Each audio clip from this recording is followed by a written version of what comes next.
Welcome back. It's, what is the time? It's almost 20 minutes before 7 o'clock on this Thursday morning. Gauteng Social Development MEC, Nandi Mayathula-Khoza, has called on police to act against striking social workers for failing to comply with a court order.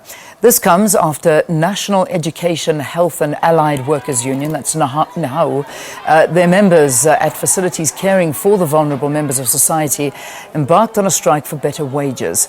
6-month-old Singalaka Sonamazi died on Tuesday after being moved from a childcare centre last week to another centre, allegedly due to this nationwide strike.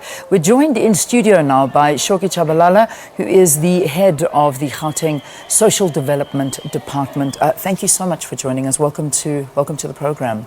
Thank you and good morning to yourself and listeners. How dire is the situation at different facilities for those most vulnerable at this point in their lives?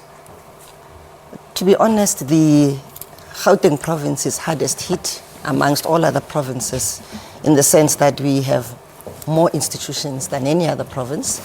We have 13 child and youth care centers. And amongst those that I would call CYCCs, we have secure care centers that actually takes care of children in conflict with the law. So you would imagine the nature of work at our disposal. But we are hardest hit in the sense that service providers are unable to access the institutions. Non-striking officials, non-Nehawu members are unable to access the institutions to provide services. There has been a number of instances where kids were identified as sick and we called the ambulance. The ambulance was turned away more than once. Yeah. There were incidents where kids started showing signs of diarrhea, stomach cramps. But in all of that, we managed to dispatch a team of our own officials at head office, senior managers. We mobilized volunteers. We appointed additional capacity in the form of child and youth care workers because we have to bring in professionals in that space so that we then close the gap. But as and when we did that, we were on an ongoing basis confronted with threats of intimidation and violence. Yeah. I need to explain clearly that we had almost 4 forms of barricade. You would have your gates locked, padlocks and chains. The next form of barricade would be large stones. The next form of barricade would be a string of burning tires. And the last form of barricade would be then striking members themselves. Yeah. Now you can imagine who in their right frame of mind would actually go through that kind of a situation under the circumstances. Let's talk about the fact of the notice that Nehawu gave you. This started on the 13th of March, this particular strike. Did they give you adequate warning? They claim they did. They said that everything was above board and in order, and they were more than adequate time for you to sort yourselves out. Is this a fact? What is your view on the timing of the strike? Well, when I track, the documentation that we've been receiving, the notice that we got was on the 10th of March, which was a Friday and actually in the afternoon, that they will be embarking on a strike. It is a legal strike and it will commence on Monday the 13th, which then left us with only the weekend to put contingency measures in place. But nonetheless, because we are a well-poised department, we activated our strike management plan, which yielded the desired results for the first day of the strike, that was now the 13th, because we were all ready.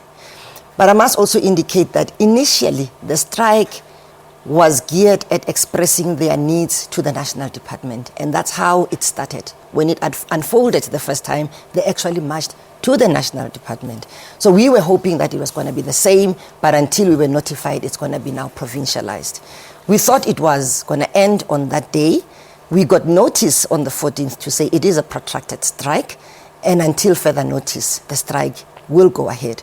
We then had to put up more measures to ensure that now the children, the most vulnerable in our institutions, are protected and taken care of. And when we realized that there were these issues of threats and intimidation, we had to intervene. One, we contacted the provincial commissioner. We shared with them the court interdict, which was clear in terms of the parameters within which they should conduct themselves. and also an acknowledgement on the part of Nehawu that they have received the interdict. So we assume that they know that this is how they should conduct themselves. Having said that, we must remind the Nehawu members that CYCCs are an essential service site, and therefore the participation of their members in the strike is a concern to us. It's something that they should have informed their members to say, some of us cannot partake, although we have the right to participate in that strike. At the same time, you should notice that it does not only affect the non-participants, it has an impact on the children who must continue to receive the basket of services in terms of care and protection, food, schooling, and medication. And we're talking about the children, and while we're on this conversation, let's talk about the little baby who lost his life. I mean, we're talking about 6-month-old Singalaka Sonamazi. The Gauteng Department of Social Development, of course, has said that they're not going to be held responsible for the passing of this little baby. What happened there? When you say that, I know that you didn't have enough time, you had a weekend to put things in place, but how did we lose a life during all of this? The idea of removing most of the kids was precisely to prevent such occurrences.